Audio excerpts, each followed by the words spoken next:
City of Sails, Auckland में ICC Cricket World Cup 2021 में जो हो रहा है इसका ऐलान हुआ है, and of course it's a great privilege for the city and New Zealand itself. But we have our very own Mithali Raj from India. How are you doing? How are you finding New Zealand? Well, I've been to New Zealand. Since in the last 20 years, I have toured New Zealand quite a bit, and really enjoy coming back to New Zealand because I think it's a great place for playing cricket as well as going around. It's a beautiful country. Yeah.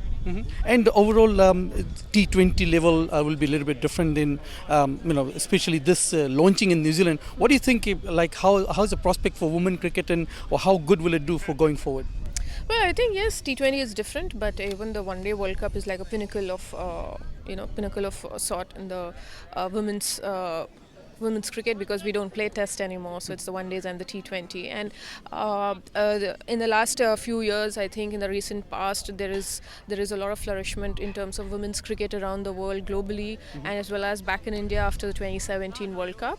A lot has changed the way people look at women's cricket, more positive and more encouraging towards women cricketers, and because all the matches are being televised, a lot of young girls are inspired to take up the sport as a profession, so that gives that helps the sport in a larger context.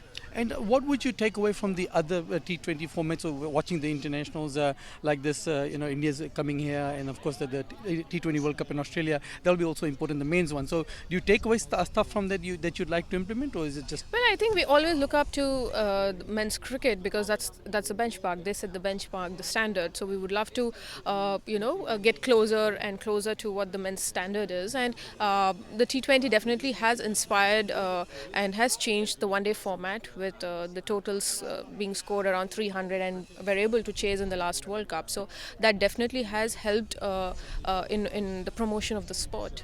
Well, fantastic. Look, have a wonderful time in New Zealand if you do stay around for the rest of the Indian tour, and we will catch up with you some other times and some other interview opportunities. Thank you. Thank you.